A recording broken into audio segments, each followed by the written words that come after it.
Okay, here is the benefit of having a forward and rear facing dash cam. I'm at an intersection, I'm waiting to go through. See a guy behind me with his blinkers on, his hazards, but he's deciding that he's going to do a no-no.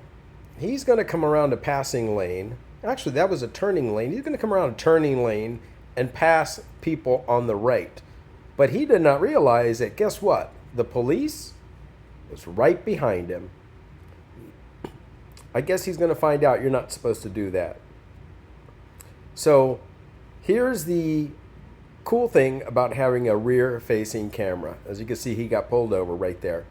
But here's the rear view, and I love this camera system. So you see the car's behind me, he's got his hazards on. The police officer pulls up, not up all the way, but just maybe enough to see if the person's in trouble, or I don't know. Well, the traffic starts to move, and the police officer sits right back there. And now we're getting to go through the intersection. And as you see, he's going to come up behind me. Then he's going to move into the right lane.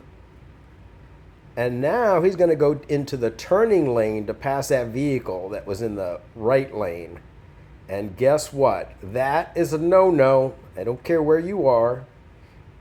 That's a no-no. And here comes our good old trusty police department. He's going to get him. Lights turned on. Bad boy, what you gonna do? Instant karma.